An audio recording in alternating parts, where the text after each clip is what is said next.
March 9th meeting. Please rise for the Pledge of our Allegiance. I pledge allegiance to the flag of the United States of America and to the republic for which it stands, one nation, under God, indivisible, with liberty and justice for all. Okay. This time we'll move on to celebrating success, and I believe Community High School, and Terry Bohan is going to. Good evening, board members. Happy to be here to share some success from Community High School. I thought I'd start by defining what we consider success to mean. Success is a word at Community High School we use a lot. In fact, we use it daily with many students one-on-one.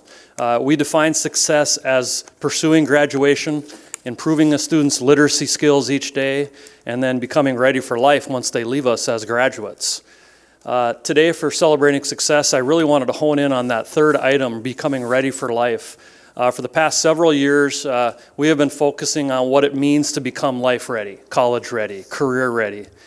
And one of the pillars of that is what we call our career fair, which may look a little different than other career fairs. As an alternative high school, our career fair might not be a typical career fair, but it is certainly one of the best days of the school year. And I thought today I would share for you some details through our collaborative partnerships that we have in this community of Grand Forks, so you could kind of see what a high school student at Community would experience at the career fair. So helping me explain this experience for our students are two individuals. One of them is Kevin Phelps. Kevin is our career educator here in the Grand Forks Public Schools, and also Phil Kramer is joining us from Lunseth Plumbing and Heating from his perspective as what we would call a vendor or an exhibitor at the career fair. So Kevin is going to take it away.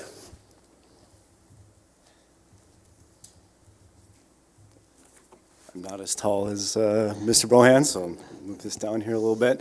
To follow up what Mr. Bohan said, this is probably one of my favorite days of everything that I get to do, and that kind of encompasses my job.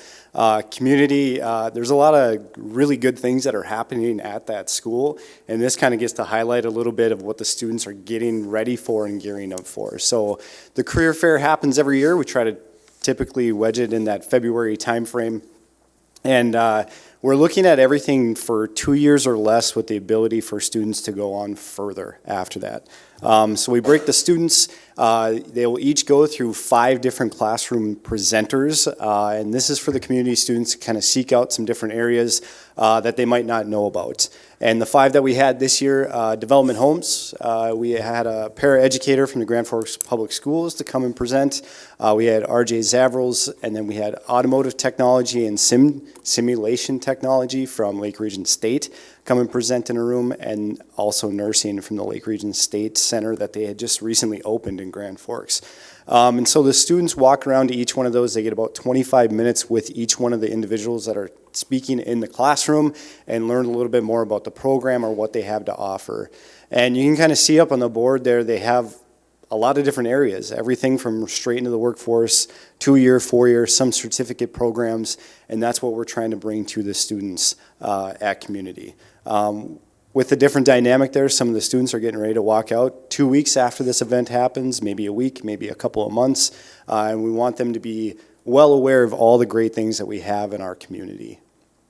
And then from there, the 6th session that the students will go to, they will go to the expo floor and they will visit with a lot of different exhibitors. I think this year we had 30 booths that were various different things from schools, different agencies, different military personnel, and then a lot of different employers from industry. And a lot of these places are hiring now, and it's just a good to capture for the students to be able to get them to see what really is out there. And it's just a good event. The students get a lot of great feedback, and it's not so much of a hiring event. It's not so much of a, hey, come work for us, but it's more of a tool for the students to really recognize what they can do and what's achievable to them. And we have a lot of neat things that are happening, not only within our department, but also within our community, with a lot of different internships, a lot of different apprenticeships. And so that definitely helps the students along as they go for the career-related things that they're looking for. And then afterwards, we kind of all pile into the lunchroom in the commons there at community, and we talk about what's next. And that's really kind of the biggest thing for the students, is trying to figure out what is next for them. And a lot of them have the ability to do some career interests. We'll take them out job shadows, career forums, doing different visits to the schools. I believe tomorrow the students at Community High School are going to head out, some of the students I should say at Community are going to head out to Minnesota Technical College out in Moorhead and checking out what's out there. There's a lot of interested students. They were one of the booths that was there, and we had some students that were interested. They get to head out that way and kind of check out what's going on at that school. And then on Wednesday, we are actually following up with a resume unit that the students are going to all get. I think we have 25 students that are getting ready to either graduate relatively soon or before the end of the year that are going to get that resume and interview kind of workshop that we're going to do on Wednesday. And that's just kind of that next step, what's going to happen after we're done with this career fair. And then obviously we kind of work with them, prep them a little bit, following up with different recruiters, talking about emails, making sure phones are appropriate and all those good things, getting them ready for life. And then one of the last things, and then I feel this is probably one of the most important things for the students, is their networking. Did they collect business cards? Did they hand out resumes? Do you give out your contact information at all? And it's not just good for the temporary time being. You never know exactly who you're going to meet, 10 to 15 years down the road, and that definitely helps with this kind of event. And every year I go a couple of days prior to the event, and I always tell students, hey, you should bring a resume, or you should have something to be able to give to people. And every year that number gets higher and higher and higher of students that are actually prepared for this event, having resumes, cover letters, and things like that. So that's really, really cool to see. Any questions regarding any of that stuff? I just want to, if I left anything out, what'd I do? Okay? No? All right. You want me to transition to him? Go for it. One of our exhibitors, I invited Phil, maybe I arm wrestled him to come today. I really think it's a unique perspective to hear from one of our exhibitors or business owners. It is a really great day at our school, and it's really great because of the metaphor of community that is present at this event. And I'm very grateful that Phil is here to kind of share his perspective as one of those exhibitors on the gym floor there and what he experiences with students at our school. Thanks, Terry. Thank you for having me this evening, Phil Kramer, and I am the Vice President of Operations at Lunseth Plumbing and Heating, but I'm the master plumber. And when things go to heck in a handbasket, it's me. So, but I also do a lot of the recruiting and the hiring and the firing and the working with the new people coming in. Also deal with the apprenticeship program and ahead of the training that we have in our in-house apprenticeship program for plumbers, pipe fitters, and pipe welders. So I've been part of a consortium of contractors in the Grand Forks area that have been going around to career fairs like North Valley Career Expo, the one down in Fargo, going to Red River, Central, Community High, and basically just putting our ideas out there, what's available for the kids, the students, not the kids anymore, young adults, on what's out there for opportunities in the construction field and beyond just the high school. Okay, not everybody's cut out for a four-year degree. And I've got people working for me that are four-year engineering degrees. I've got guys with 2 years of project management degrees. I've got guys with 9 months of a trade school behind them with a diploma.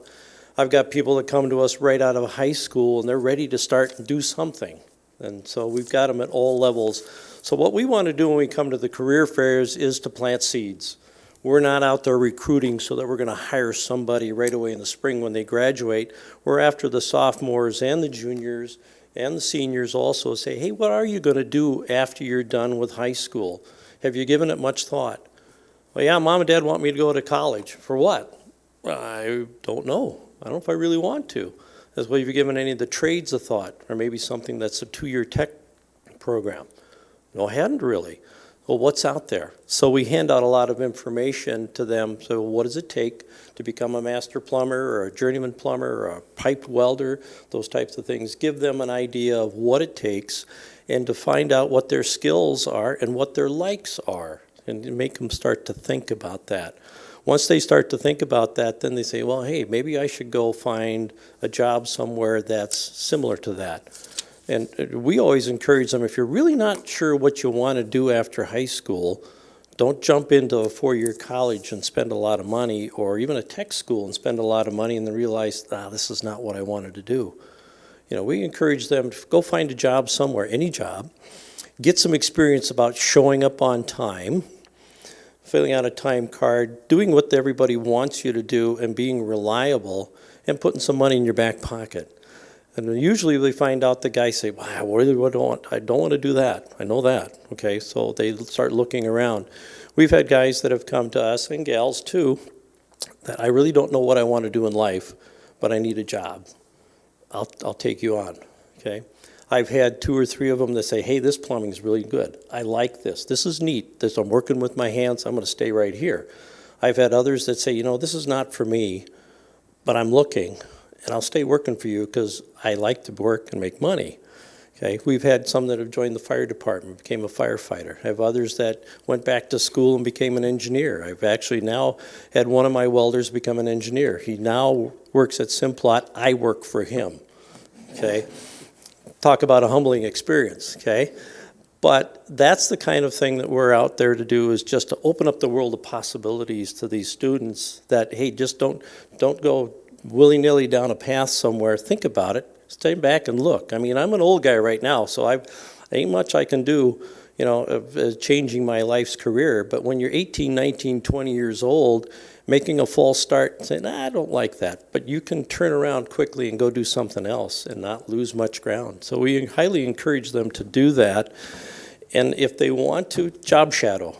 We offer job shadows for any student that would like to come and just to see what it's like. Lunseth Plumbing and Heating Company, okay, we deal with toilets and water heaters and stuff like that. Well, no, not really. We're working at All True Hospital, working on the new hospital, UND Memorial Union. We work with process piping and stuff at Simplot. There's so many different avenues and alleys in the construction field and all of those that, require a 2-year degree or a 4-year degree, whatnot. So we have lots of opportunities out there. We just open their eyes, open them up. And we've gotten a great response from Community High and the career counselors throughout the whole metro area here of East Grand Forks and Grand Forks. The counselors are getting it. Not every kid is meant to be a 4-year college person or maybe even a 2-year college person. They like to work with their hands. They love to see the results at the end of the day. Those are the kind of people that we look for, and those are the kind we like to encourage too. So I'm open for any questions if you have for me too here.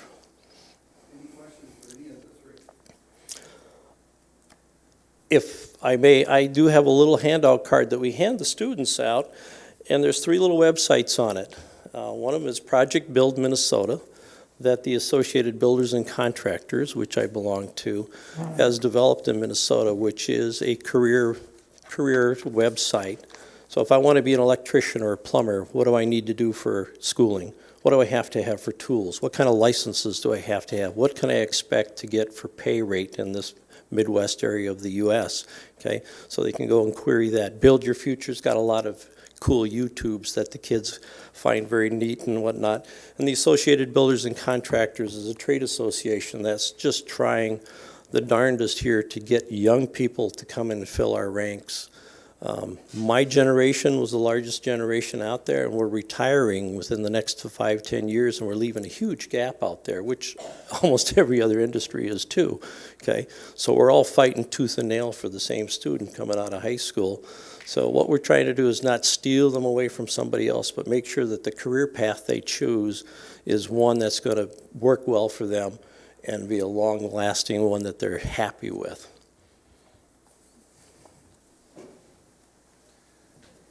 Our career fair is one of the best days of the year. I greatly appreciate sharing a little bit of that success with you, and look forward to seeing you in a couple of weeks at the next board meeting. No, I don't. I have a comment. No, I just want to thank the administration and also the businesses in town that realize that not everybody's geared for a 4-year college degree or a 2-year college degree or an 8-year college degree like me, and it provides opportunities for students to look at things. And I just appreciate it. I've grown up through the years at All True, watching these job shadowing students come in and getting a view of it. I know Lunseth and all the other companies in town do it. So just a big thank you to the administrators, but also especially to the companies in town that are willing to do that for our youth. Terry, will you have any of your students visiting with us in a couple weeks? Well, I'm sure I can arrange for that. I hadn't thought about that. I can probably make that happen. I'd be interested in a student perspective. Sure. Yeah, if you could swing it. Anybody else? Thank you. Thank you very much. And Phil, thank you. Okay, we'll move on to approval of the agenda. Any changes? Nothing? No changes? A motion? Second? All in favor, say aye. Aye. Motion carries. She's going to be, I know. Got your tabs on the line. Okay. Approval of the minutes of the February 24th meeting. Doug, approve it. Jeff, second. All in favor, say aye. Aye. Opposed? Aye. She's for it, I think. Okay, we'll move on to citizens' comment. There are none. I don't have any cards. I don't see anybody out there looking to speak to us. Let's see. Review of the school board norms. Did you?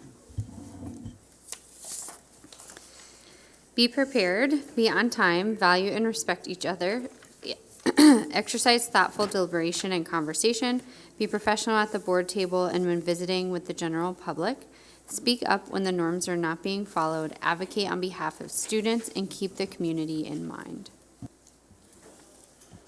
Okay. At this time, we'll move on to the facilities task force update. Mr. Brenner? Thank you. We have on the line with us Tom Weber, Senior Business Consultant with SiteLogic, and Gavin Benson is also here in person, sitting in the audience in case we would need his assistance at all. So Tom, if you can hear me, what all board members or everybody at the table has in front of them would be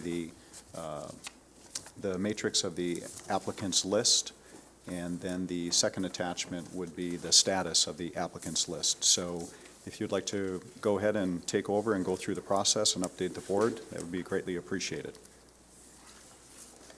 Sure. Can everybody hear me all right? Yes. Okay. So I appreciate you fitting me in by phone, and I apologize I can't be there in person, but I will be there later this week, and we're excited about getting started with the process on Thursday. The process of populating the task force has been fairly fluid over the last week or so in trying to make sure that we've got all of our basins covered, if you will. So as you recall me talking early on in the process, what really makes this process go is our ability to bring the community together for a unique and organic voice of the community in this process. And so we do our best to try to get as many of those voices heard and take a look at a wide variety of diversity on that task force. And so that takes a little time to be able to process through. And I think we are at the point where we have that complete. We feel pretty comfortable that we've done a pretty good job in that regard. We've been working on that through today. And so what you see in front of you, just to summarize quickly, is we had a total of 85 applicants. And at one time I think we reported 84. We were missing some contact information on one of them, but we had subsequently been able to put that together. So there's actually 85 applicants altogether. And we took about 60% of those. And our target was to try to populate a task force of approximately 48 people. And I think we've got 49 on the list. When we had a few people decline the invitation and then not respond, I actually had added one more spot just to kind of to cover ourselves. So we have 49 people who have confirmed their continued interest and desire to be a part of the task force. And so that list is also in front of you in two different manners. One is the complete list of applicants, but I highlighted those that were invited to participate. And then you also have another list of the participants, and it was a status report there. So there are two people who were invited that declined at the bottom of that list. And then there's two people that were invited, but we have not heard from. We've followed up a couple of times and just not heard from them. So we'll be moving forward with the 49 that are on that list, and we'll send emails out later tonight to everyone to let them know that we've wrapped up the process. But like I said, it's been fairly fluid up until today. And so that's kind of a quick summary of the folks that are involved.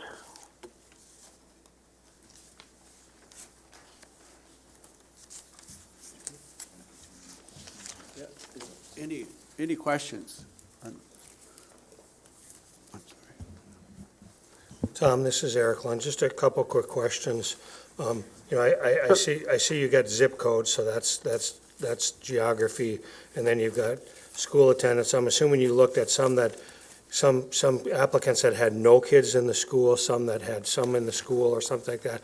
I'm just thinking of when we originally talked, we talked a lot about taxpayers and not necessarily all parents and stuff like that. I'm just wondering what your thought process was as you worked through this on those things. Right, correct.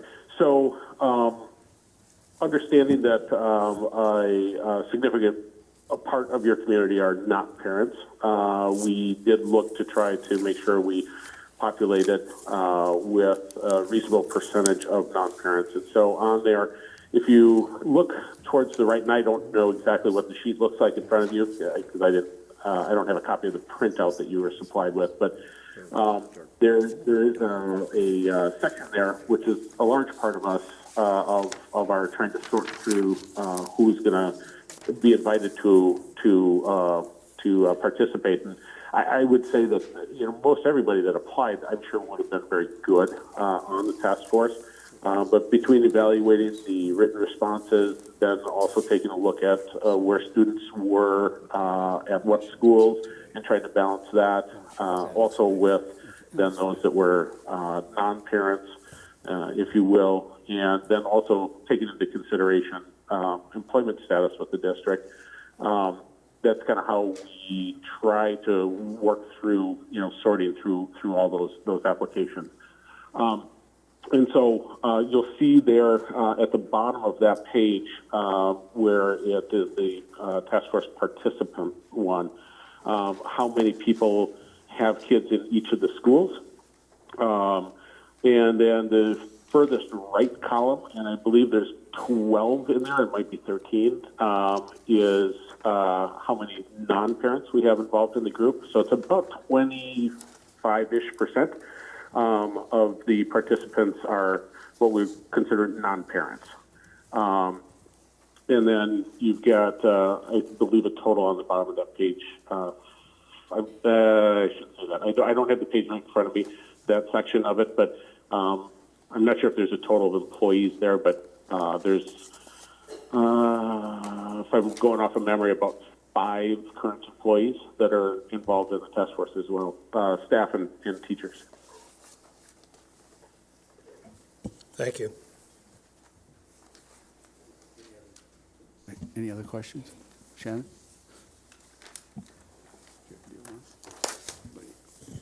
So I know Dr. Lund asked a little bit about, but can you walk me through kind of how you approached, I guess, like weighting the rankings? Because with 85, getting it down to 49, what was the elimination process like?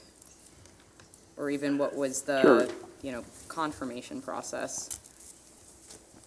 Yeah, so what we did is we we took a look at the list, and there was a couple of places where if there were significant conflicts listed, or if I think we had one person that listed an address in East Grand Forks, so outside of the district.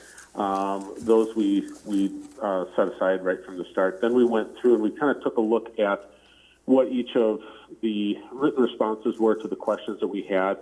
And a couple of us at SiteLogic took a look at those and scored those. Primarily looking at, again, what they brought to the task force, what their comments were about the reason that they wanted to be involved in those types of things. And we scored that. The question that related a bit to what kind of unique characteristics of yourself or affiliations that you bring to the table, kind of a diversity question, if you will. What makes you a unique participant? That one there we score at 1.5. And then we take a look at what those points are. We're not done at that point, but we just kind of get a sense then of what the breakup looks like there. Then we go through a process of trying to balance participation by school. And that is always a little bit cumbersome, just because you've got a fair number of schools and a fair number of applicants, and trying to balance that so that one particular school or another is not way overrepresented or way underrepresented. We kind of try to juggle that to create a fairly even disbursement of folks from that standpoint. What complicates it sometimes is some people have one or two kids in school, some have three, and so that starts, swinging the numbers depending on how you tend to plug folks in.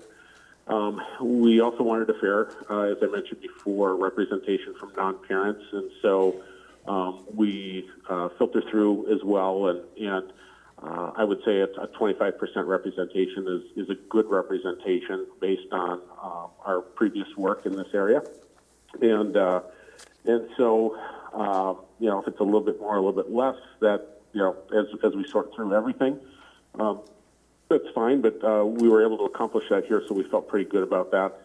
And then we go through and double check what we've got for staff, and we don't want to overweight the process with staff. And so we take a look at what that employment status is. Teachers, staff members bring some great things to the conversation, but they obviously have a level of knowledge and involvement that most of the rest of the community does not have, so we don't want to overpopulate in that area. And so then we take a look at that, and if we feel like we're out of balance, then we make adjustments there, and then see how those adjustments affect all the other things. And so there's just it's a manipulation of the information to try to get balance in all of those areas.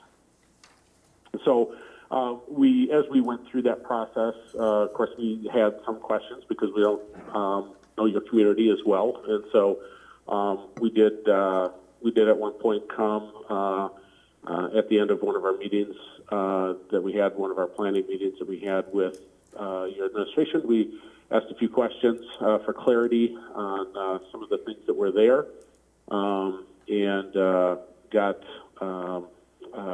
that answered for us so that we could kind of try to finalize some of our decisions around, again, what that meant from a juggling standpoint. And then we started sending out emails to see who was available. And, of course, we had a couple of people decline because of schedule changes and what have you, that could no longer commit. And so then we got to go back to the list. And, again, it's not just take the next one that's at the top of the list. It's take a look at, what are we adding back? What did we lose from a school representation standpoint or what have you? And can we try to replace that demographic with the next person on the list? And so so that took us a little bit of time to get through, but I think we closed applications about 2 weeks ago. So Does that help answer your question? Yeah, it does. I just had just a follow-up clarification question. So, in Grand Forks, I mean, I know zip codes are one way. I mean, the city as a whole is largely 58201, so I don't know that zip code's the best indicator of, diversity in terms of geography per se. But in terms of socioeconomic factors, I mean, I'm somewhat interested in how you rated qualitative answers, but I'm more interested in, maybe the efforts that administration had in discussions around, socioeconomic diversity within our community. Because I know that's a hard thing to tease out of Yeah, that questionnaires. is a pretty hard one to do. And so we really, to be very honest with you, weren't able to evaluate real well from a socioeconomic standpoint, other than if somebody happened to mention it in a written response. That's a tough one because, it's not, we try to stay away from asking checkmark type boxes, what's your socioeconomic status, what's your race, what's your, any of those protected class types of questions we try to stay away from. And when we sit down with administration, we didn't ask the question in this case just because, in dealing with school districts in general, generally speaking, the way that that's rated is by free and reduced lunch status. And that's a confidential question. And so knowing that they would not be able to share that information with us, that really didn't come out in any of the questions that we had when we sat down with administration.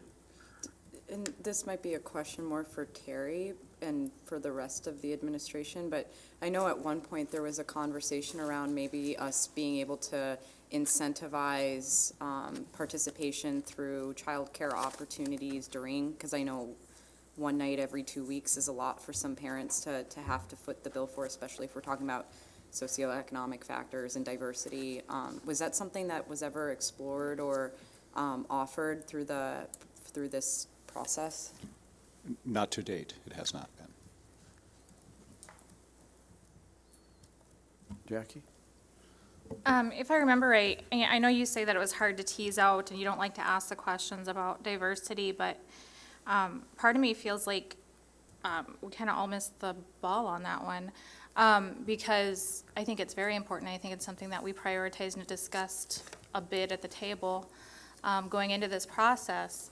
I do know there was a question on there that said, do you bring any unique identities to the table that you want us to take into consideration? Were there people that I self-identified? I'm a minority, I'm a new American, There were. something along those lines. Were those discussed? Sorry, I didn't mean to interrupt you. But yes, there were some people that self-identified from a racial standpoint. There are people that self-identified in a few different manners. And so age was another one that we saw often enough. I'm not going to say everybody did or half the people did, but that was another self-identification as far as age. And so we did get some of that stuff. I don't disagree with you that it'd be much cleaner for us to ask that question. And of course, you can get many different opinions, but some of the school law folks that we've interfaced with in previous processes have steered us away from asking those protected class questions because it just exposes the district in particular, but us as well, to some potential concerns when you ask that question to have people check the box. So we tend to allow people to self-identify where they're comfortable doing that, and where they're not, we take into consideration the information that they've been able to give us. Okay. Anybody else? Yep. Kind of follow up on that. I don't know, I didn't quite understand. So you did or you didn't take those things into consideration? We took them into consideration when they're self-identified. All I was saying is that we've been advised in the past not to put checkboxes on the application because that opens up some potential concerns and some exposure. And so So we did take it into consideration when people did self-identify, though. And then I had another question too regarding like schools. One of the, I think, maybe community perceptions that, and anybody can answer this, that is going to be important, is North End versus South End numbers of parents that are at this. And so I haven't gone through every single line. You know, I just pulled out, you know, West has 2 people that actually got in, right? Because that's been a point of discussion. Discovery has 4, Ben Franklin has 4. So I'm, you know, I would have to go through all the numbers to see kind of how even they are. Are you going based on population, or are you trying to even it out? Because I'm guessing you did take that into consideration, schools, but did you? Yeah, we certainly did. And so again, it's not a perfect calculation, just because again, people have multiple kids, and so, you know, if we find somebody who's good that represents Central High School, all of a sudden now we've got somebody from Winthrop that comes along with that because they have kids at both schools, you know, and so it's a bit of an art to try to balance that, but you never get it perfect, and so there's one on there. I believe Phoenix only has 1. But then also when we go back and we take a look at the number of people who identified as being from a particular school, there's not always a lot of choices there either. And so where that comes in is some of your schools have a lower enrollment than others. And so just by, statistically, if you've got a school that has 100 kids in it, you know, you're likely not to get as many applications as you are a school that has, 400 kids in it. And so that we kind of take that into consideration a little bit. But I think with the elementary schools in particular, we kind of look a little bit closer at that because there's so many of them, that they're fairly balanced. And when you take it against the enrollment of the schools, I think we've got a really pretty good balance, to be honest with you. I'm not going to suggest there's one or 2 additional kids one place or another, but we tried, like I said, to get at least 2 at all the schools. Phoenix, I think, may be the one that has 1, and then Twining has 1. But we didn't get a lot of applications from Twining, so that does that help answer your question? Yeah, it does. Thank you. I was wondering if we have low applications from a school. I know we also discussed kind of accessing parents in various ways. Is there any way administration could, even if we have to move these numbers a little bit, like reach out to principals and ask for some nominations from those schools that may be low? Because it might be a childcare issue. It might be, working 3 jobs and, not really having time to apply on time, or not feeling like your voice is necessarily invited. So I know we've done that in the past for other things, so maybe that could be an option. Yeah, I think, and I don't know if that question was necessarily directed towards me. I apologize if it wasn't. I think, unless you guys disagree, I think we're pretty well balanced, other than possibly Phoenix. And we're very comfortable with the people that are on there from each of those schools. So I don't know that we necessarily need more, other than, like I say, perhaps Phoenix or Twining with just 1. And again, the conversation at that we have throughout the task force is really driven as a district-wide solution. We do obviously want to have those voices from the breadth of your geography. But I haven't seen where a school being slightly underrepresented has really changed the dynamic of the process. If we had several schools that had none, that would be an entirely different story. But I feel like we've got really good people representing the schools that are on the list right now. Okay, Dr. Lund.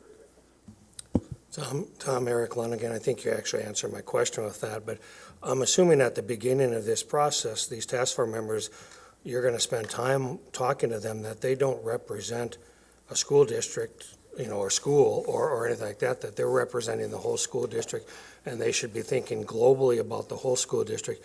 Similar to the school board, we don't represent certain parts of the city, we represent the whole school district, not individual aspects of it. I assume you're going to talk at length to the task force members about that at the beginning. Absolutely, there's no question. You guys as a school board represent all 7,500 kids in your district. I'm sure you guys even say that probably oftentimes. And the same is the case here. We take the entire first meeting, and the agenda for that first meeting is really understanding the process, how it's going to work, how we're going to do our work in the process, and then really getting to know each other and developing a common purpose for the work that we're doing, and getting people to really essentially feel safe in the environment that we have, and collaborating with people that, quite frankly, they probably don't know all that well, if at all, at the tables that they're doing work at. And you spend the entire first meeting on that, and we touch back on that nearly every meeting at the beginning just to reframe ourselves before we go into the work that we're doing. So you're absolutely spot on with that. To your point real quick, Jackie, I have been going through some of the lists just to see where people are living, and I think some of what you're saying is accurate, but I think, like, for instance, I found 4 who live in the Phoenix school district, but like one of their kids goes to Central, or one of them goes to like middle school in Central. So we might just miss that they're not or their kid isn't designated in a certain area, but it's representative of sort of all areas of town. But again, you'd have to look at the addresses, so yeah. Okay, Shannon? As you get to the higher grade levels, it becomes a little bit less of a science that way. Middle school boundaries are obviously larger, high school boundaries are even larger, and so to get a really good disbursement, it's hard in the upper grades. Okay, Shannon? Yeah. So I just want to make sure I understand, because a little bit of my concern is you all are not from within the Grand Forks community, and your consultants that are coming in to help us pull a demographic group together that is representative of our community. And geography is certainly one aspect to it, and I know we're trying to be balanced across all the schools, but I mean, were there conversations with district administration around kind of the different diversity components within our community? Because I have to believe that's a really important dynamic to pick up on. I mean, new Americans and, some of the other facets within our community, our university system, those types of subcultural components that aren't necessarily based on geography. I want to make sure that was something that was discussed, or else I think we run a risk of missing that component at the table. Right. I don't recall exactly the questions off the top of my head that we asked, but I don't know that we asked a whole lot on diversity. Maybe touched on it in a few cases, just trying to understand perhaps what some place or mention of something was in a response. But to be honest with you, we felt pretty good about how people self-identified. I mean, we were able to identify a number of people who were retired. For instance, we were able to identify people who were associated with small businesses, larger businesses that were in town, as far as kind of what their professional affiliation was. People identified as being involved in some youth programs, like some of the youth sports programs were mentioned in there. From an identification standpoint, there was some race identification in those responses. And so I think we felt pretty good, to be honest with you, about how people self-identified relative to who they were. University was mentioned, obviously, in several areas. And a couple people who are students at the university, as well as professors or professionals, if you will, that are employed by the university. And so we did get a lot of that through the questions that were asked. Okay. Dr. Lund? Tom, as the task force works through these, whatever, 22, 24, whatever meetings there are, if the task force midway through felt they needed to get input and from a group that maybe wasn't as represented, is there anything holding them back from getting further Not at input all. from a group? Okay, thank you. Nope, not at all. And so we ask several points in the process, depending on what it is we're talking about. If there's additional information needed, one of the things that we do at the first meeting, but of course it's the first meeting, and so you kind of have to repeat that process a little bit through. But we ask folks, based on the scope of work that we're looking to try to do, understanding the process, what are those things that you feel like you need to know? What are perhaps some of the, I don't know that we phrase it that way, but some of the groups that you need to hear from. We've got quite a few of those things planned in, whether it's, programming at the district, it's financial stuff, financial options, financial advisor, and then a wide variety of things from a community use standpoint, engineering, architectural professionals, there's a wide variety of folks that will be brought in as part of the process, but we're absolutely very open to trying to meet the needs of what the task force see are their needs. So within, again, the scope of work. So if there's something that's kind of conflictual with the scope of work, then we try to have a discussion around that and see if we can come to some better understanding of exactly what it is that we can try to provide from that standpoint. We're limited to how many meetings we have and how much time we can kind of spend on each subject, so we don't want to spend a whole bunch of time on one subject, but then not be able to address other things that are important in the process. But we do take that feedback from the task force throughout the process, and so there's nothing holding anybody back from asking about some additional needs of information or presentation. This is Cynthia. Can you hear me? I'm on my phone.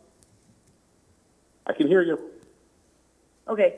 After the public forum, I talked with Dr. Lunn and I believe our consultant about the concern that we had new Americans who participated in the public forum, but some didn't feel comfortable in their focus groups saying much. And I thought we visited about maybe reaching out to a couple of the, maybe Winship Elementary School, Century Elementary School. Do you recall that conversation at the time? Anyway, it doesn't matter what you call it. Yeah, I'm not entirely recalling that. I apologize. I think that might be something that we could do is consider adding a group even at a PTO meeting. I know that Travis Thorvaldsen has really pretty good turnouts at PTO meetings. I've been to them when I was the liaison once, and there were quite a few people there who were willing to talk. So that might be an easier place to get some feedback anyway, just as an idea. Yeah. Sometimes it's a commitment level, and so the task force is one component of the community engagement, and one of the things that we talked about early on and you kind of see in the plan, but we haven't talked about real recently, and that's not because it's off the table, it's just we've been focusing on the task force and getting that going, is that sometimes some of those areas that are a little bit more targeted, we like to pull in like a focus group where we can present some information. We can have some folks from the task force available as part of some of the focus group conversations in a particular area around a couple of different subjects. And then also doing kind of like an open house, gallery walk type of thing where people are able to kind of come in, learn a bit about the process and some of the things that we're going through, and they can go a little bit more one-on-one and ask some questions as opposed to having to be in that group format. And then we ask them for some feedback on the way out, again, more on a personalized level than on in a group fashion. And that oftentimes provides us with information from some folks that are more comfortable in that type of an environment versus a task force of 50 people.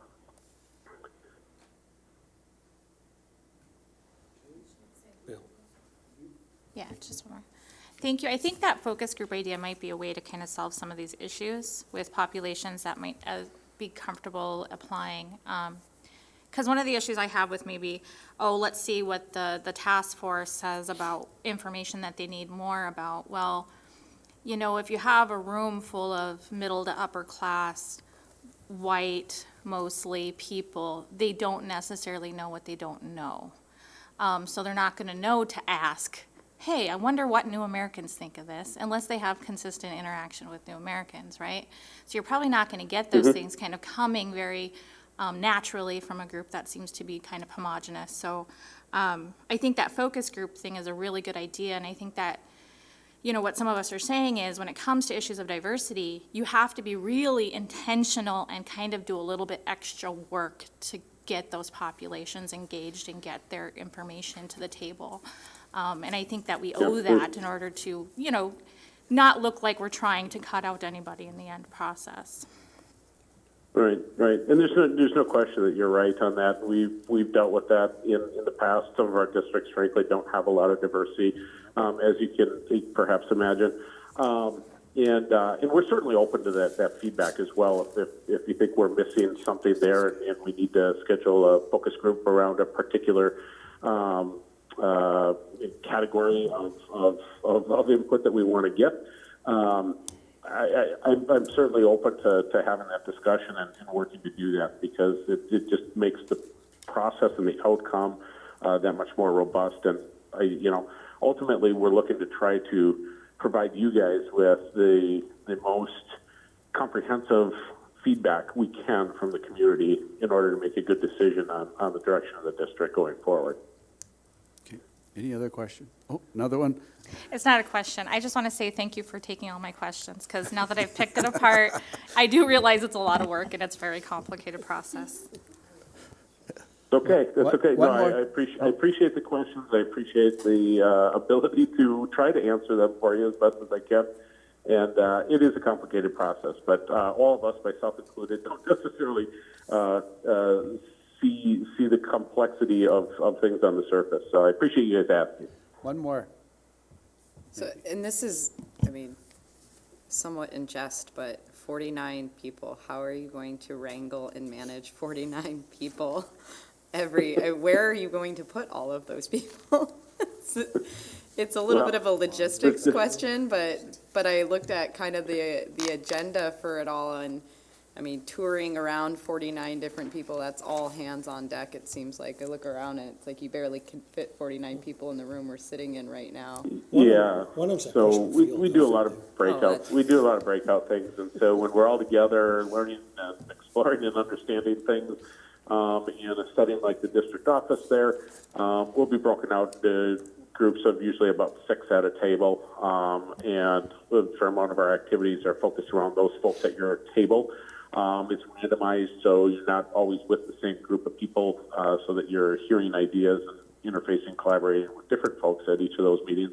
When we do get out and do some touring, we tend to look to try to break that up a little bit. Say, take 3 groups of 16, on a tour. My experience is on trying to tour a building more than about 15, 20 people in a group is, that's pretty sizable number of people. So we'll try to break it up and do it that way. But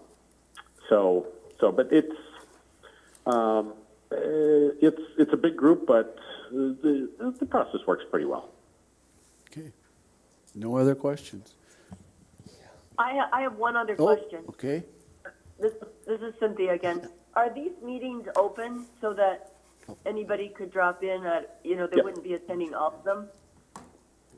Yep. So the meetings are open to the public. We don't interface and integrate with the public on some of the activities that we do, but they're all open for the public to be there to hear the presentation and the information. And then, generally speaking, the public's invited to the tour sites as well. So we kind of have to deal with that. If we see that we have a large amount of public coming to these on a regular basis, we'll try to factor that in when we're planning out how the tours look. And then the meetings are going to be video recorded. and a link to those on the website. And the PowerPoint presentation that we use to walk through the meeting, as well as any of the handouts that we might have at a meeting, those will all also be posted on the website, so that there's kind of a full transparency of all that information. And so if you're not part of the task force, but you want to follow along, all that information is there. Any other? Thank you. Dr. Brenner, I'm making an assumption here, but board members are able to attend, but should we be concerned about, let's say, if 5 of us show up to these meetings? Please let Cindy know if you're going to be attending. You have to make sure we don't. Yep. We don't end up. The way with a that quorum. we've seen other districts address that, just for what it's worth, is they'll just post that there's a meeting going on, and the board members may be there, but there's no official business being taken. Okay. No other questions? Okay. Well, thank you very much. We appreciate the presentation, and we'll appreciate you continuing moving forward. I appreciate it as well. Again, I apologize I couldn't be there in person, but I'll see you later this week, hopefully some of you at least. And have a great rest of your meeting. Thank you. Okay. Now we're going to move on to the Youth Risk Behavior Survey, and Catherine. Yep, thank you, President Palmasino and members of the board. With us tonight is Ms. Sarah Shimmick, the marvelous Sarah Shimmick, I should say, who's our Character Education and Prevention Coordinator. And she's here, she does on an annual basis to report out the Youth Risk Behavior Survey. This survey is given to grades 6 through 12 every other year, and essentially it helps us assess trends that are used to evaluate our programming, our interventions, and supports that are available to students in our schools and our community writ large. So we look forward to Sarah's presentation tonight. It's also in your packet, so you can follow along on paper if you prefer.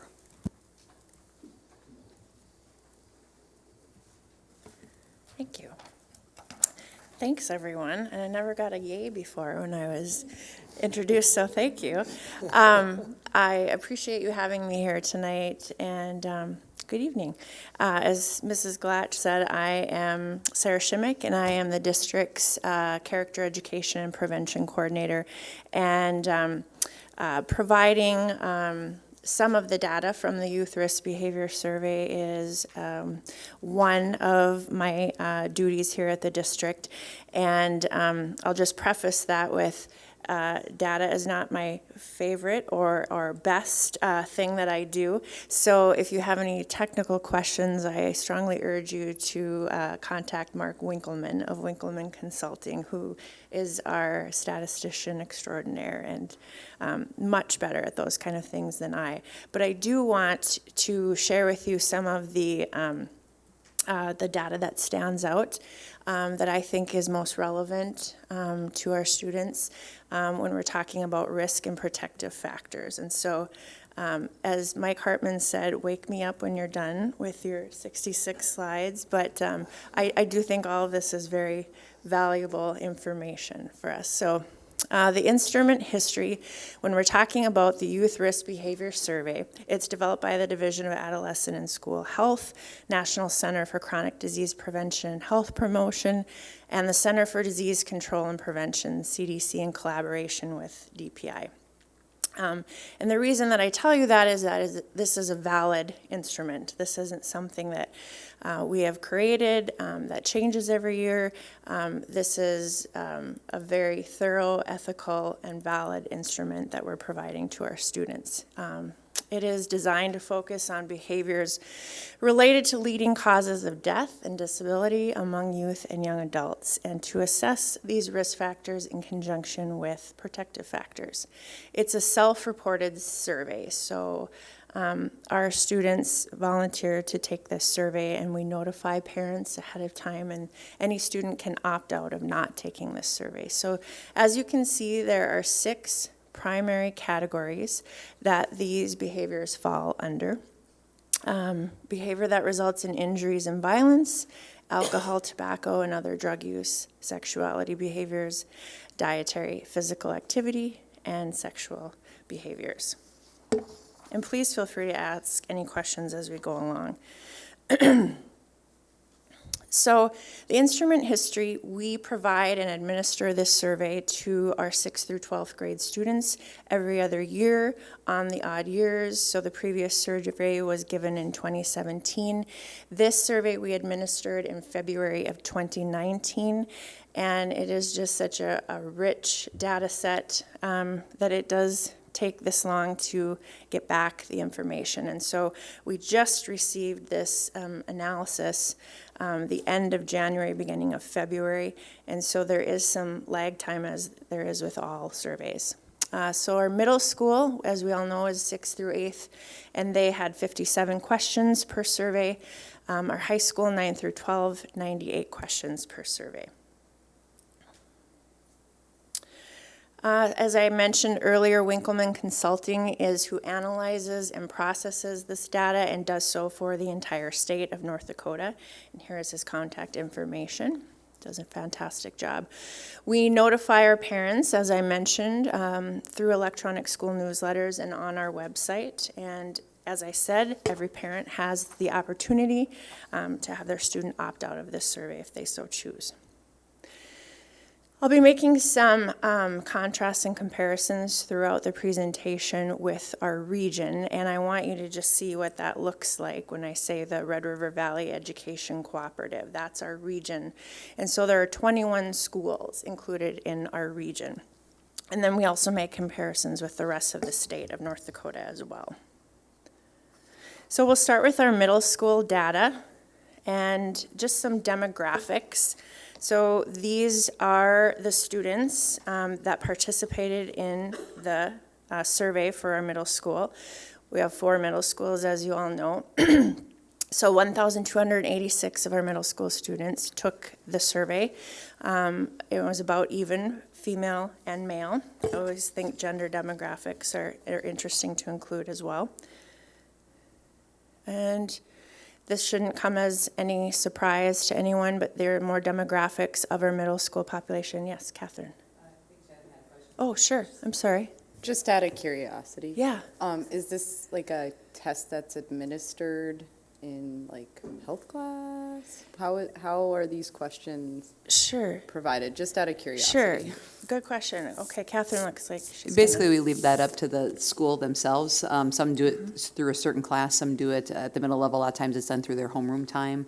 So basically, the schools are empowered to pick either a course or time of day when the vast majority, if not all, students are present or attending. And is it like timed, or is it just? It's not timed, no. It takes 20 minutes, Right. 25 minutes, so it's pretty simple to assess. Yep. Thanks. But they're not cut off at any certain time. They can take as long as they want to take the survey. And so again, just some more demographics of our students, gender, amount of students per grade for 6th, 7th, and 8th, and no responses. And then we'll get into the categories. So one of the main categories that we like to measure is bullying. And so 31.5% of our middle school students reported they have been bullied on school property. I think the only good thing about that statistic is that we are lower than the region and the state average. And then 15.9% of our middle school students reported they have been electronically bullied. And for both of those categories, females report being bullied much more often than males. And then we go into the category of injury to oneself and suicide. So 21.5% of our middle school students, our 6th, 7th, and 8th grade, reported feeling sad or hopeless for 2 or more weeks in a row during the last 12 months. And 18% had ever thought seriously about killing themselves. 12.2 had ever made a plan, and 7.7 have ever tried. And so this is just a different way of displaying that data so that you can take a look at all of the grade levels for all of those categories side by side. I'll just give you a minute to digest that.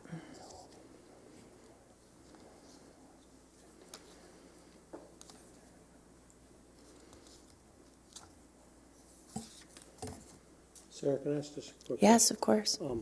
and I forget, in the full report, because it's nice to slice it and look at it regionally and state compare. Do we still look at from year to year to year, like what's happened over the last 3 survey cycles? Is it going up or down? Is that data still available in the full report? Yes, that data is still. Thank you for asking that. We move on to the category of drugs and alcohol, and 11.6% of our students have tried ever in their life a few sips of alcohol, and this is significantly lower than the region and the state data, so that's affirming to me. And age of inception, we know, is very important because the younger that students start using any kind of alcohol or other drugs, we know that they're much more likely to become addicted in the future. That's what all of our research shows. So the longer we can prolong that age of inception, the better off our students will be. And this is when we're referring to binge drinking, so having 5 or more drinks in a row. And this will be very important as we go through the high school data, significant for that. Marijuana, so the bottom statistic is very large and a little misleading because that's 55.2% of the 4.1% that have ever tried marijuana at the middle school level. And so then that's the way that they're choosing to use marijuana. And then we get into tobacco. The really great thing, and this is what I touted, kind of tooted our horn last time in 2017, is traditional cigarette usage is going way down. Unfortunately, e-cigarette usage is going up, and that's a problem that every district across the state and across the country is battling right now. Middle school prescription drugs, only 4.2% of our students are using prescription drugs in another way other than intended from their doctor. That's thankfully very low. Yeah. Can I ask a question on that? Because it reads 4.2% of middle school students have never taken prescription pain medicine without a doctor's prescription. Right. So they have taken, only that percentage of students have taken it in a way that was not prescribed to them. That's what I want you to get from that.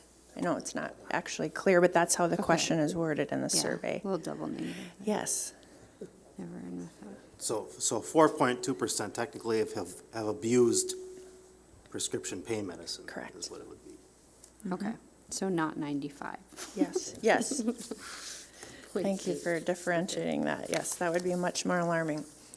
And then we ask questions about sexual intercourse and sexual identity, how our students are identifying themselves. Dietary behaviors, specifically weight. 38.4% of our 6th, 7th, and 8th graders were actively trying to lose weight. And then physical activity. I think this is noteworthy. We have almost half of our students playing video game, computer games, using a computer 3 or more hours per day for non-school related activities. And I'm going to steal a page out of Mr. Bohan's book. I was at community high school on Friday, and he was presenting to his students and saying, we can't let the cell phones win. And he was again talking about a word that he used often in his presentation, success. We want our students to succeed, and in some cases this is hindering their success. And so he's doing some really creative things at community by putting phones in parking lots, he was calling them, to prevent students from having their success hindered throughout the day so that they can concentrate and focus. And I think that's something that we all need to pay attention to, myself included. So some other data that we derive from this survey is physical activity and how often our students are physically active during the week. And then we talk about something called social capital, so connections with people at school and connections with people at home. And percentage of students who'd most likely talk with a parent or another adult if they were having those feelings of hopelessness and sadness that we had mentioned before is 35.8%.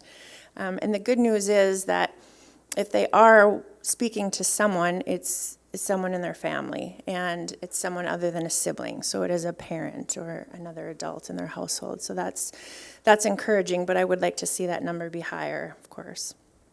And then social capital, again, connections with family. This is encouraging because this is a strong protective factor against all of the risk factors we've been talking about previously, that 81% of our students report their parents or other adults in their family most of the time always ask where they're going or who they'll be with and what they will be doing when they're leaving their house. Percentage of students who participate in school activities. This is lower than I would like to see because, again, the research shows that students who participate in extracurricular activities are much less likely to engage in risky behaviors, such as drug and alcohol use. So this was a little surprising than I would like it to be.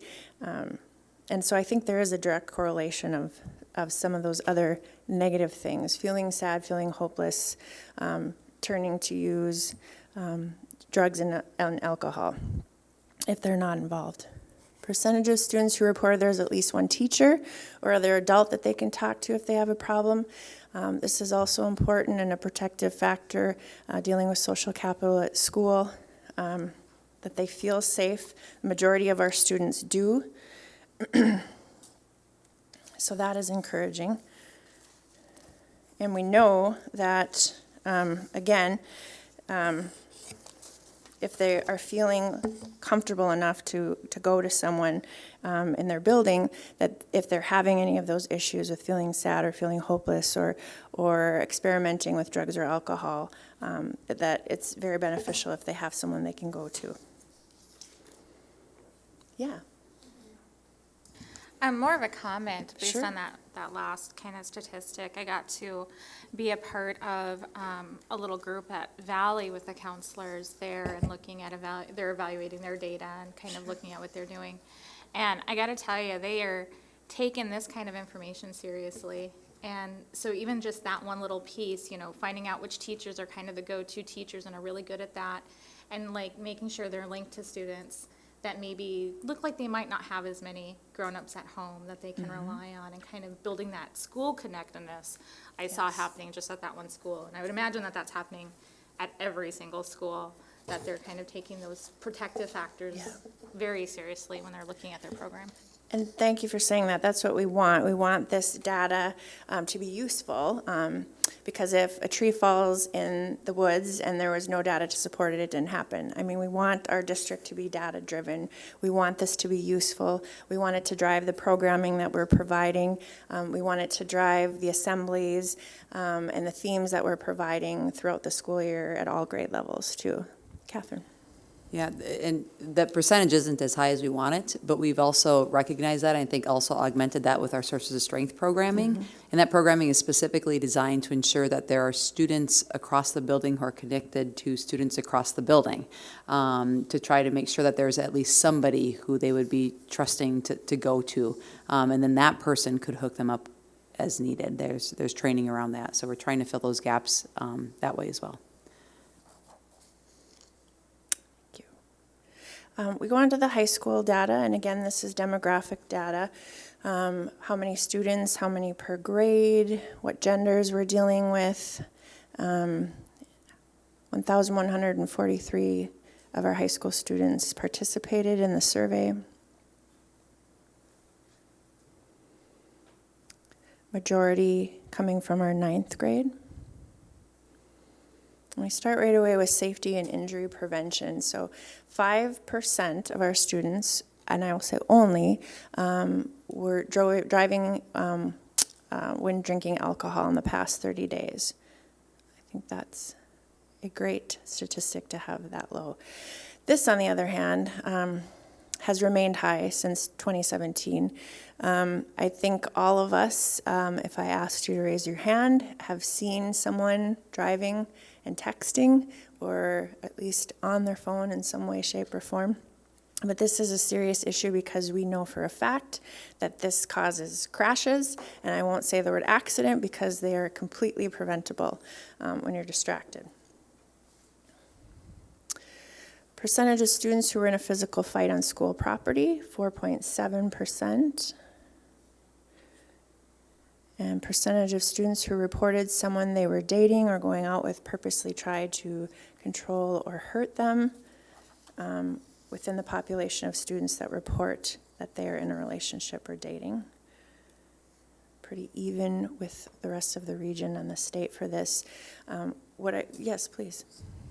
So that was important, though. You said of those that reported being in a relationship, 24%. Right? Yes. So what's the statistic on our student, what that 24% of how many? 24% of our total population, if they're all reporting being in relationships, that's a really scary number to me as a parent. It is, yes. So 24% of all of the 1,000, I think it was 153 students that reported dating or going out with someone during the 12 months before the survey. Does that make sense? Yeah, so it was all 1,000, this is 24% of 1,000. Right. Yes. This is I kind of come from this kind of life and doing programming with this. Yep. And so this is on par with national statistics, and it's probably underreported, to be honest with you. And I think that we're taking steps. I know we've got some CVIC programs that come in and things like that. And so even looking at these numbers, I would say it might be good if they're kind of high, because it means that students understand what that means and they're reporting it, which is something that's kind of hard to tease out from these kind of statistics. But True. Very true. And we are continuing to partner with Community Violence Intervention Center. They come into our buildings on a regular basis and do presentations to our students, particularly in health classes, about dating violence and prevention of that. And so I know that we will continue to work alongside with them because their experience and their programming is invaluable to us. So, but yes, that needs to go down. I agree. And then related to that, we go on to high school bullying. 17.8% of our students report being bullied on school property, with the most being in 9th grade. Electronically bullied. And again, females are reporting much higher frequency than males. Injury to oneself and suicide, 33% of our 9th through 12th grade students who felt sad or hopeless for 2 or more weeks in a row, that they stopped doing usual activities during the 12 months before the survey. And then here's feelings of sad and hopelessness broken down by male, female, and by grade.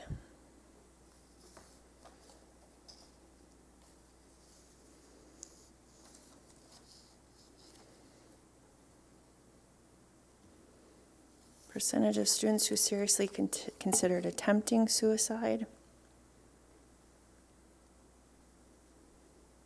And that is again broken down by gender and grade.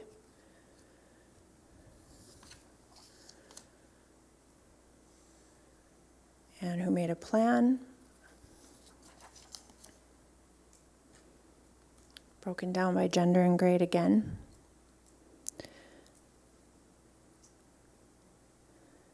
And who attempted, 9.5%, broken down again by gender and grade. We move on to tobacco. Have ever tried smoking even 1 or 2 puffs? Now these are traditional cigarettes, and who are currently smoking traditional cigarettes. Again, our numbers continue to decline in this area, and that is very encouraging, very promising. The marketing campaign of traditional cigarettes has been very effective. I think we can all attest to that. There's no more smoking on airplanes or any public buildings. And now we Sarah. just need to do the same for e-cigarettes, yes. Did the age of the tobacco sales increase this August? Yes, so T21 has Okay. passed federally, and so Haley Thorson with the Grand Forks Tobacco Coalition is currently working with our city attorney, Howard Swanson, to get those ordinances in place locally for us. So our 2021 survey, we may see possibly even more of a decline just because the access of 18-year-old Right. seniors may not even be there as well. Yes, So- let's hope. That Yeah. is the goal. That would be wonderful. Yes, I'm hoping that has that kind of an impact on our data. And so here is our electronic vapor products, our e-cigarettes. Half of our students, 9th through 12th, have used an e-cigarette. And percentage of students who currently use within the last 30 days of this survey is 33%.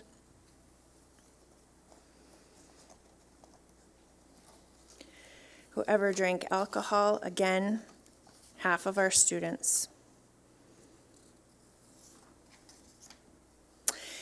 And I would say that is definitely attributed to our community's culture of acceptance of alcohol, and I'll have another slide that will, I think, show that as well.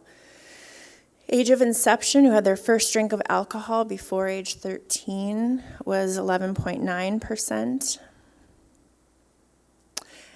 And binge drinking, percentage of students who currently had 4 or more drinks of alcohol in a row for female students and 5 or more for male students within a couple of hours on at least one day in the past 30 days, 13.7%. Now, along with that, only 34.6% of our 9th through 12th grade students think people greatly risk harming themselves if they binge drink. And I just think that's very alarming.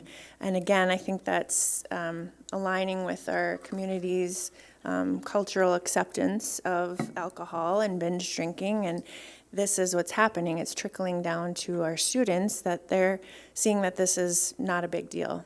And they see it everywhere that they go in all of our venues. And it's just the way it is. And it's showing up in our data that they don't think it's dangerous. They don't think it's harmful. Yes. Are females drinking more than males? Do you know? Actually, yes. Okay, because I know I would see that trend at the university, especially with binge drinking. Yes. Where our evidence was showing that females were drinking less beer and more hard liquor when they would go out, and so they'd be intoxicated way faster.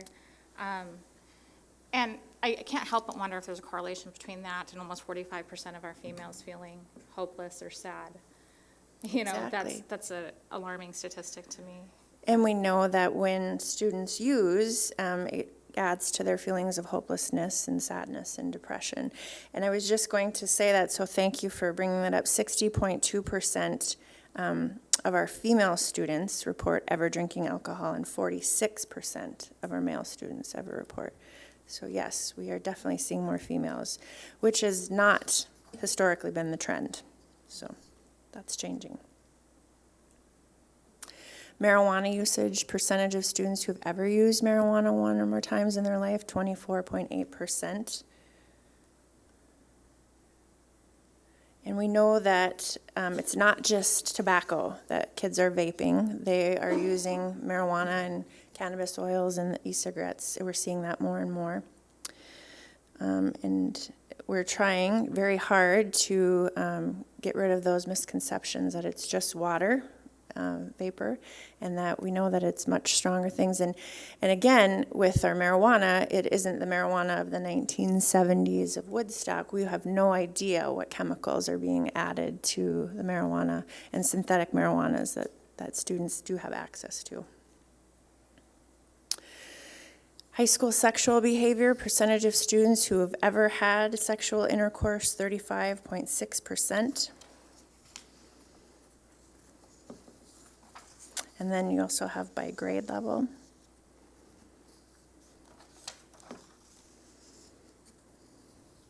And then we have dietary behavior, so almost half of our students, 45.3% of 9th through 12th grade students, are actively trying to lose weight.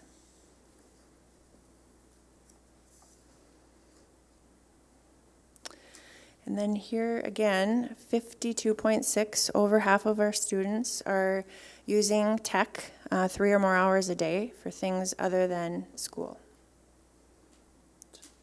Very high.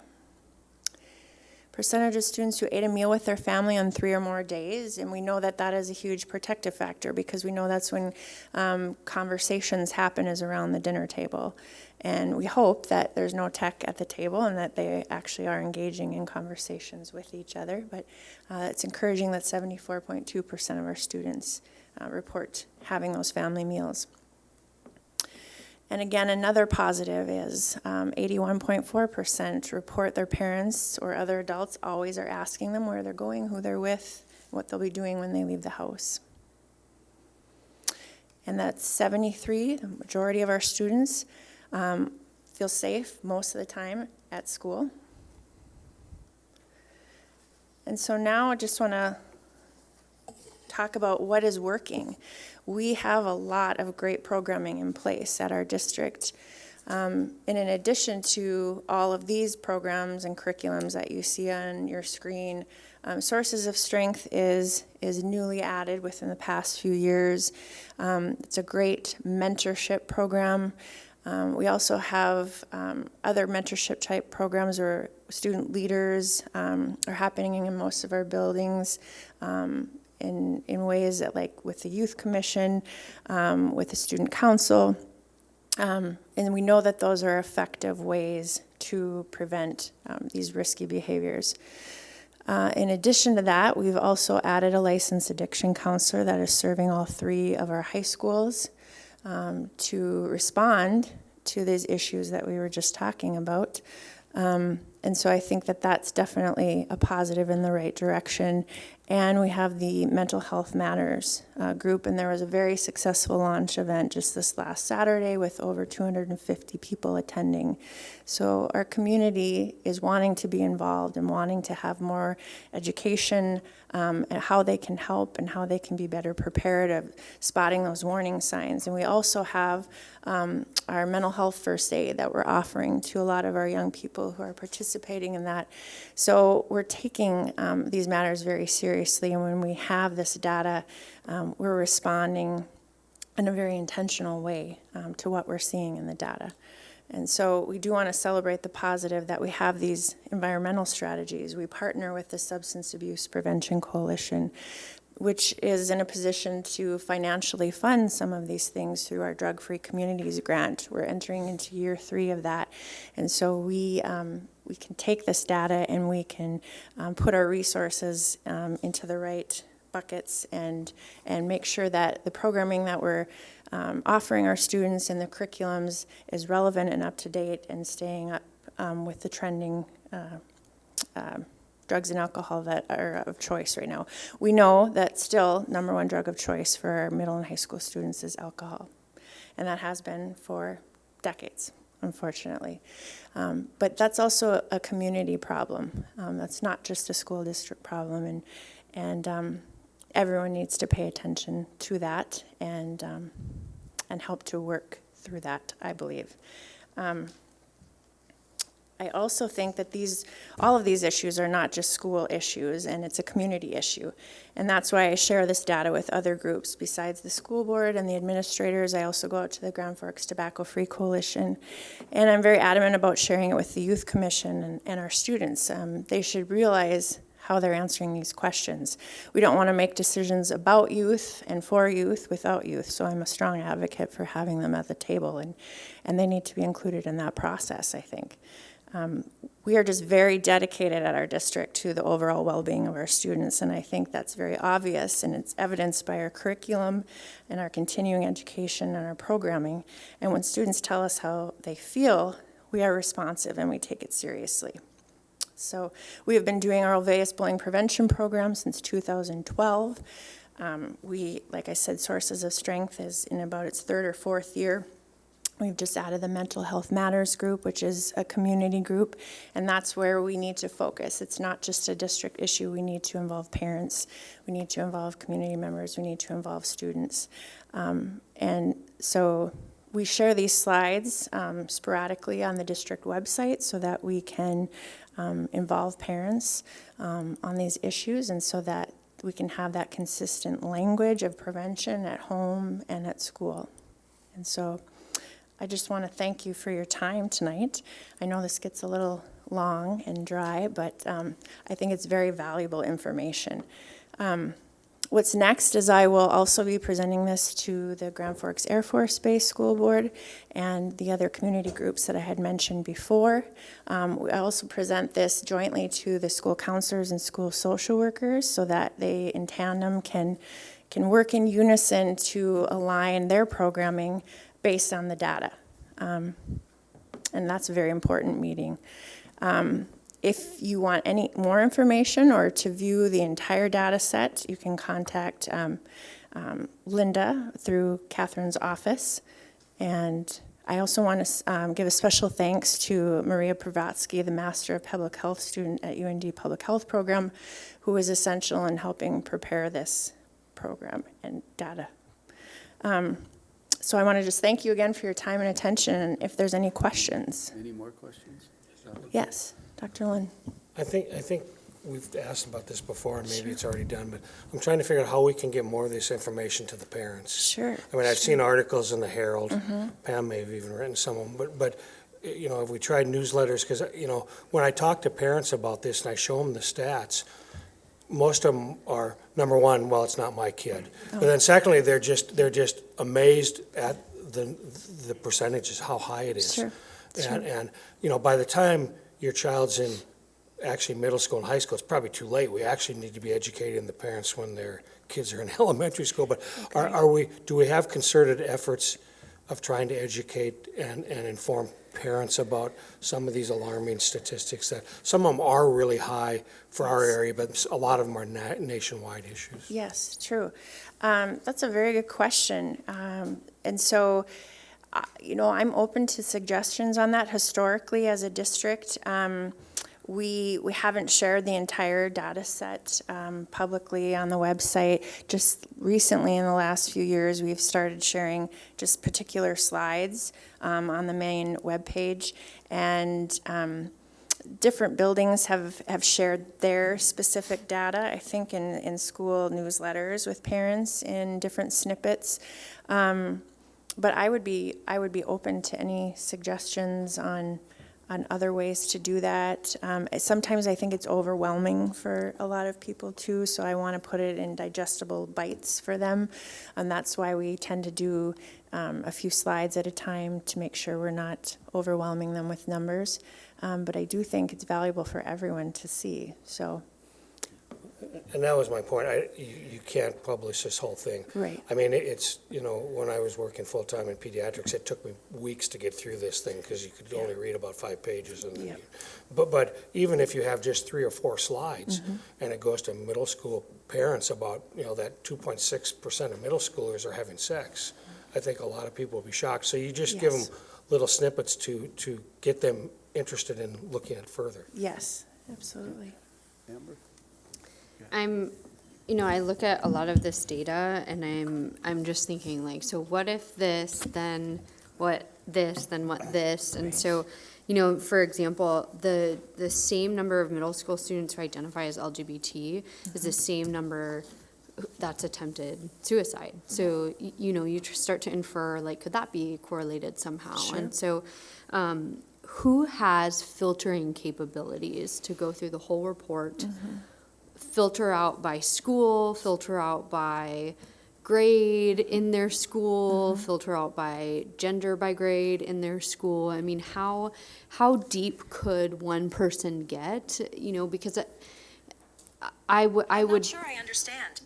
I would guess that there may be certain schools that report higher here or report lower here, or certain grades that do that. Sure. So, you know, I would think that counselors or social workers would have and you would have a more focused approach on some of these things, knowing the what if this filter. So I'm just curious how that process works. Yeah, and so Winkleman Consulting does provide every building with their building-specific data that does break it down, just as you were talking about, Okay. by grade level, by gender, for each question.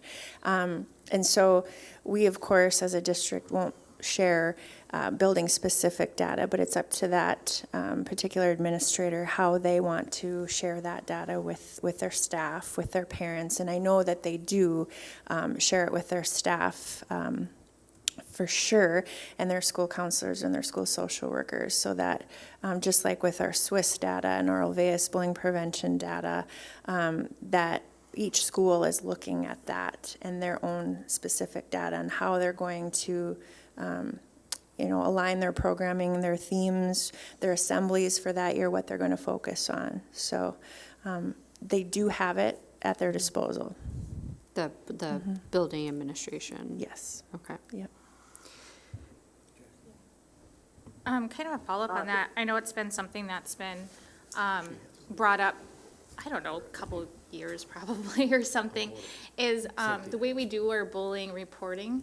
And if there's any way for us to look at, I know we've improved upon it, and there's a question on there on if you were targeted for any particular reason.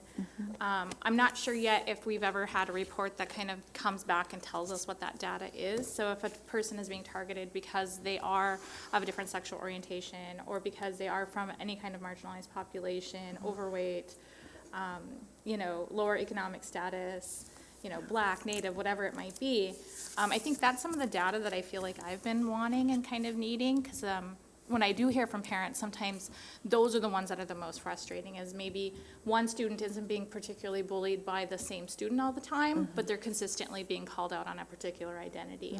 And so they don't always rise to the level of a bullying kind of mark. So maybe that's something that you can kind of throw out there to the social workers and everyone else who has a part in that. And if we could if we do have that data, could we get it back? And then the other thing is, I would love to hear a report on how the addiction counselor piece is going too at some point at the board table, because I'm really curious what kind of work's being done, what kind of issues they're seeing, since that's really new. Yep, good idea. We have a question. Cynthia, do you have a question? I do. Thank you so much. It's hard to tell when it's hot. So I want to thank Sarah for her work on this. I attend the Substance Abuse and Prevention Coalition meetings, and Sarah's doing such a good job with the Youth Commission, and so thank you, Sarah. My question is on back at middle school, and then a comment about alcohol in general. But in middle school there on slide page 14 of 54, I'm looking at the agenda about activities of middle school students. I didn't see that for high school students, but I might have missed it. But anyway, percentage, I thought it was slide 14, about being active in the schools. I wonder how much the transportation issue is for middle school students. Because to get into band, to get into sport, you stay after school, and if you can't, if you have to ride the bus home, then you're not having that opportunity. So I think that's just one more place that we could try to emphasize to parents at the beginning of school that there are scholarships, at least for those sporting activities, so that kids do feel like they can participate. And then it would be great to figure out some kind of transportation access, because I think that's the issue for the middle school. I'll go ahead and let you comment. And then I've got one other comment. Sure. I'm sure that is an issue for some students, is a transportation issue. That isn't something that this survey asks, so I wouldn't have data through this instrument on that. But yes, I would guess that transportation, just like everything else for this neck of the woods when it's so cold for so many months out of the year, is, I'm sure, definitely an issue for some of our students. Yeah, thanks. And then, a general comment too about your reflections on alcohol and community. It's a community issue, and we need to do what we can. And Dr. Lund mentioned, how can we get the word out? We've talked about in the Substance Abuse and Prevention Coalition about getting some of the parents who attend private sporting events, how we can get to them. I don't think anybody has answers for that. Park districts, getting signs posted at park districts so that people know that you can't just carry in alcohol. I think that's what works with smoking. It's just more signage about you can't smoke here. I don't know what the signage would be exactly for drinking, but I think the Substance Abuse and Prevention Coalition had some suggestions for that. So whatever we can do as a school board to help the community move to the next, just move a little bit on this issue of just being a little bit less. Alcohol is so prevalent right now. How can we get it back just a little bit? Shannon? So I know you mentioned the Youth Coalition, and I'm sure that's a subset of student population that we have. And then it sounded like it's kind of discretionary what data gets shared with what populations by school. From my own experience, I mean, I grew up going through the DARE program, and I don't know how well that worked or didn't maybe work in certain settings. But so the next time I really had, in-your-face statistics on drug abuse, substance abuse, alcoholism, and suicide rates was my first day of law school, when they threw this statistic up in our face that said this profession as a whole has the highest rates of these addictive behaviors. And it was a jarring statistic, but what they were saying is, you're here, we recognize you're here because you're a certain personality type, and please know that we recognize that these issues are prevalent with this type of personality and under these circumstances because it's an isolating job. Sure. That breeds that type, and that's stuck with me. And I mean, there's call-in programs for lawyers to self-report anonymously if they're having issues and whatnot. But is that something that, I mean, to me as a parent, if I went to middle school orientation and in the orientation, boom, the statistics up on the board that, hey, as parents, we want you to know this is the trends we've seen. To me, that's a powerful way of getting the message across to a captive audience who would care about paying attention to what's happening over the next 3 years. And the same thing at the high school level. Sure. And similarly, maybe showing it to students that, I mean, one, you're not alone in this. Clearly, there's more than just 0.10% of a person out there. There's bigger numbers. So I don't know how, I mean, to me, it hit me in my own experience as I'm not alone in this, and that I need to be aware of this type of behavior being something that is attributed to my type of person. Is that something that we do already, or is that something that we've tried and maybe it hasn't gone so well? No, we currently don't share that information at orientation, and I think that's a great idea. I think that's when everyone is really paying attention to, you can see that field of 3 years for middle school and 4 years for high school ahead of you, and of course you want your student to succeed, and I think that could just assist in that and be very powerful on that night. Because, I mean, we talk about educating parents and starting at the elementary level. To me, that strikes me as, you can put these statistics up there and then talk about the protectionism activities that can really help counteract. Yeah. I mean, I'm a captive audience at that point, and I would like to imagine the rest of the parent body that's there would be similarly, so. Sure. Great idea. I would also echo just on Shannon's perspective, if I as a parent with 2 daughters and one's going into middle school saw that 40% of 6th graders and more than half of those were females attempted suicide, I would be like just besides myself, So like I would seriously do some internal thinking about what conversations I need to be having with my child and checking in. So I definitely think that the captive parent audience is something to consider. I'm curious for our student school board member, this is probably the first time you're maybe seeing these, I don't know, but if you have any ideas or thoughts about what you're seeing, if it feels like this is accurate, compared to what you live and breathe every day, but also how could we impact students in a different way with some of this information?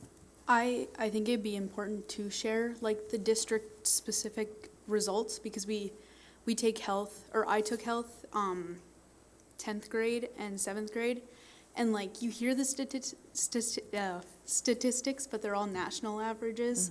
So it's like it doesn't really relate to you, I guess. So I think it is important to show just our district as a whole, just either in health or at assemblies or something. Okay. Good feedback, yes.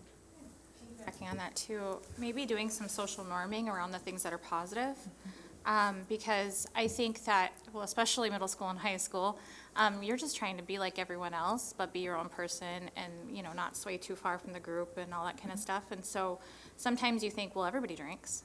But if you find out, actually, 60% of people don't drink, or 90 whatever percent don't smoke, that can be somewhat powerful. Even if it's just in the background. To that effect, through the Substance Abuse Prevention Coalition, we do have a fake facts campaign where we're providing social norming statistics just like that on the YouTube pre-roll, which we know kids see, and then in the East Grand Forks Movie Theater. And so we're doing things just like that. 8 out of 10 students actually don't smoke marijuana. And so we've found success with that. When I do just a general polling of students, the YouTube pre-roll, they definitely have seen it on that. So again, that attests to the amount of time they're spending on technology, but it is getting out there to them, so. Amber, I'm sorry to say with your 2 cute girls, these surveys traditionally underrepresent. The numbers are actually higher than what we've seen here, unfortunately. The only thing that bothered me, what I heard, and maybe it's just me and not anybody else, but I heard something about the school administrators control the data somewhat. To me, if the data is deaggregated and you can't identify individuals, it should be public to everybody. I mean, and I'm sorry if one middle school is 10% higher in drinking than others. I don't know why we wouldn't want to know that. To me, if as long as you can't identify an individual, the data should be for people to look at. And that may be just me, but. And that is not my decision. I will leave that up to administrators. And there may be good reasons I don't understand. Sure. I agree with Dr. Le. Okay. Any other question? Thank you. Thank you, everyone. Okay, we'll move on to superintendent's recommendation for actions, consent agenda. Move approval. Move. Second by Doug. All in favor, say aye. Aye. Opposed? Okay, next one is resolution providing public sale up to $955,000 general obligation special assessment prepayment bond series 2020. Scott? You want to just keep going with this, Bill? I won't make you spell out the topic of the next one, Bill. I have that too. I'll walk through these two bond refundings that we talked about last meeting. This is really the next step in the process. So the first one being special assessment prepayment bonds, series 2020A. So what that is we have close to about $955,000 of special assessments through our various school properties in the city, and there's varying interest rates on those special assessments. And what we can do is issue bonds at a significantly lower rate and save, well, at the time we had projections 2 weeks ago about $205,000. The way the stock and bond market's going, they might be paying us to issue bonds, or the way things are going. So I have no idea what the interest rate will be, but a minimum of about $200,000 of savings. And so there's various resolutions, probably to maybe spell it out the easiest is if I have you go to page 38 of your packet. And so that's the resolution for providing public sale of up to $955,000 of general obligation special assessment bonds. And so pending board approval tonight, the next step would be you would be directing me to notice the sale of bonds to prospective bidders. There would be a bid document that would be published in the Grand Forks Herald on Thursday for both this issue and the other bond issue that we'll talk through in a few minutes. And that would allow bidders, financial companies, until 11:30 a.m. on Monday, March 23rd, to submit a bid and then at that point, we would receive the bids at the board meeting at 6 p.m. on the evening of March 23rd to approve a bid. And we're working with PFM. They work with most if not almost all of the school districts in the state of North Dakota. And so the bids would go to them, and we would work with them on Monday evening in 2 weeks to approve a bid, and those bonds then would be sold in, I believe, on April 7th, if I'm not mistaken. And so on pages 39 and 40 is the notice of bond sale that would be published in the Grand Forks Herald, again, pending board approval tonight. Okay. So we needed a motion to provide the resolution providing a public sale of up to $955,000 general obligation special assessment prepayment bond series 2020. Correct? Right, and Okay.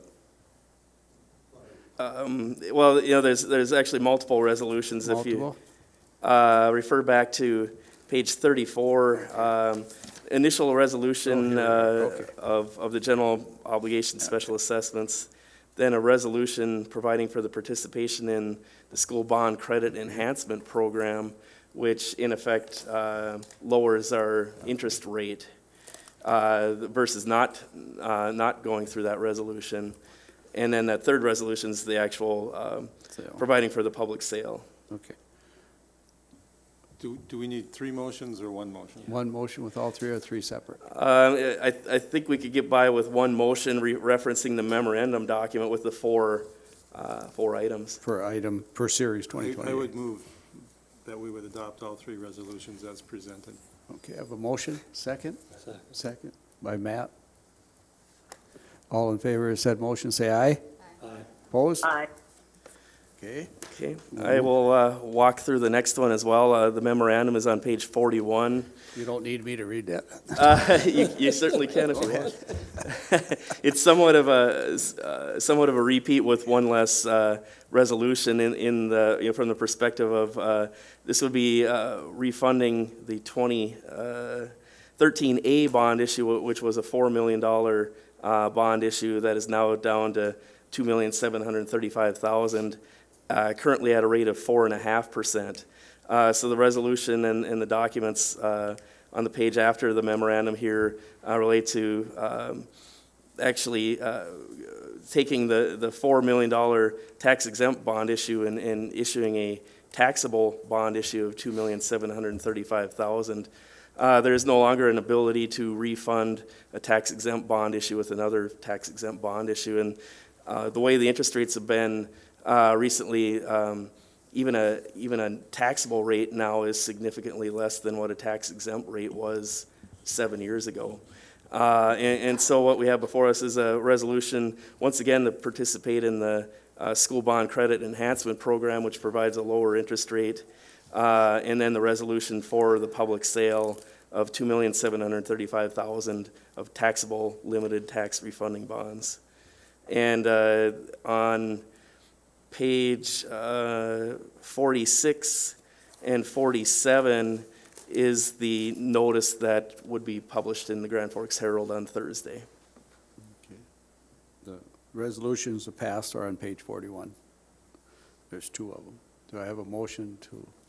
I have a question, so. You have a question? I can Okay. I should mention one more thing. At the time we looked at this, about $260,000 of interest savings, and potentially more depending on where the rates are on the day of bond issuance. Get a motion to? So move. Second? Second by Doug. Question? Just a question, Scott, and I think you and Doug are much better at it. I know nothing of this, but there's always a matter of timing. Is it possible that we're doing this too early and that we could actually save more money if we waited another month or two, or is it a law of diminishing returns? I think it's probably that, I guess with, when I was working through the numbers with PFM a few weeks ago, they were talking about basically at that point, we were at almost historic lows. And now I don't know that I don't know that there's a lot of opportunity given the time frame of when we have to publish in the newspaper and the timing and the issuance several weeks later. I guess, given the way the rates are now, I don't see that there's, I don't know that if I had a crystal ball for that, I'd be playing the lottery, and then we wouldn't have to have a referendum vote next year. Thank you. Okay. So we have a motion and a second. All in favor of said motion, say aye. Aye. Opposed? Motion carries. Thank you. Move on to Facility Core Planning Team appointment. I ask you to appoint Amber Flynn and Doug Carpenter to sit on the Core Planning Group. Move approval. I'll second Matt- this motion. Matt moved it. Eric moved it. Any question? All in favor? No. All in favor of said motion, say aye. Aye. Opposed? Same sign. Motion carried. Do they? $50, yeah. Comes out of your money, Matt. Health insurance, yeah. Okay, we'll move on to Superintendent's Evaluation Committee, and we did meet, and Jeff, gonna go through the first part, and I'll take the second part. Superintendent's Evaluation. Okay. Starting on page 50 of your packet, we had a meeting on the 25th, February 25th. A quorum of voting members was not present, so we couldn't take any formal action. 8 of 14 board members provided input on 6 domains: board relations, goals and vision settings, curriculum and student support services, human resource management, community relations, operations, and resource management. And I guess just personal feelings without putting the surveys side by side, but I think this survey, it looked like it improved a bit from the prior survey. Also, great feedback was given on some of these domains. It was also mentioned in the meeting that in addition to the 1 through 4 scale, there should be an NA section for some of those areas that the board members do not have or don't wish to give feedback on. And in the end, all areas were rated satisfactory. It was the consensus of the committee to draft the final evaluation document, pages 51 and 52 of your packet, with a satisfactory rating in all domains and forward it to the school board with a recommendation for approval. Okay. We have that's a motion. I'll move. Move, a second. Second by Doug. Any questions? All in favor, say. I have a question. Oh, yep. I have a question. Since I was away, and that was a known date for me, being out of town, was there an opportunity for us to read what the evaluations were? Yeah. Yes, there was.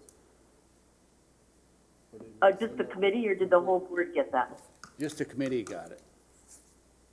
Is there a chance that board members can see it later? Sure. Yeah, we'll get it out to you.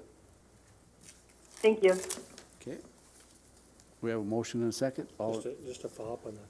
Is not all that public information? Yeah. All in favor, say aye. Aye. Opposed? Motion carries. The second part of this is the superintendent's contract, and that's on page 53 and 54. And it's a 3-year contract, and what we've done is just change the dates to include the contract through 2020 and 2023. The salary remains the same, as per requested by Dr. Brenner, and I recommend acceptance of the contract. Doug? You know,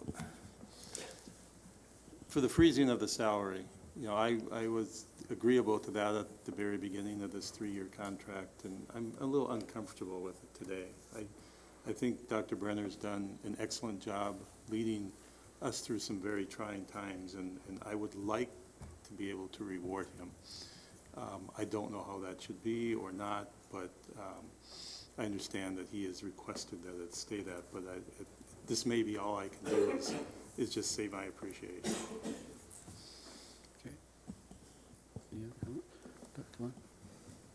I guess I agree, and I don't know why even if we approve this tonight, I don't know why the committee couldn't go back and look at it in a little more detail and come back in a month or two and make an adjustment mid-year. I mean, it's a contract, so it can be changed later on.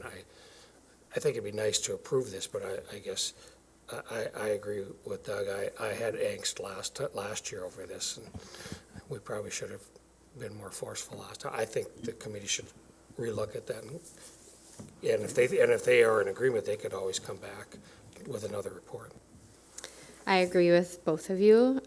However, knowing Dr. Brenner, I do not want to put words in his mouth, but I think he would strongly say that he's a man of his word, and that's what he said, and he has a core belief to stick to that. However, he also knows that we're his bosses, and so at the end of the day, we can do whatever we want in regards to that.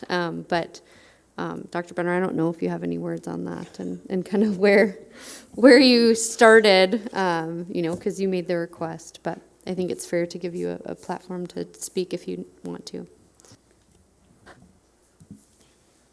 Well, thank you, Doug, Eric, Amber, for those comments. One of the norms that we have for our cabinet conversations is to be impeccable with your word, and I do stand by that. And in the early rounds of negotiations, when Doug was board president, there was an offer, and there was a counteroffer, and the counteroffer came from me, knowing fully well the financial condition the district was in, knowing that it would even be tougher in year 2 and year 3. I'm comfortable with it being frozen for 3 years, just to be true to the agreement. But I also thank you for your accommodations, and frankly, that means a lot. So thank you. Yeah. And Jeff and I did talk, and that's the same answer we got at the meeting. So we have a motion and a second to accept the. I'm sorry. I was just saying, he may be a man of his word, but that doesn't mean we have to be. Okay. We have a motion and a second to accept the contract as written. All, yep. All in favor, say aye. Aye. Opposed? Aye. Okay, motion carries. Okay, announcements. None? Board requests for future considerations? None? I said this earlier, but I think it'd be nice if we could get the addiction counselor to make a report, and maybe, I think bullying is something that comes up in a rotation anyways, but. Okay. Okay, school board norms? We do okay? We did good? Okay. We are adjourned.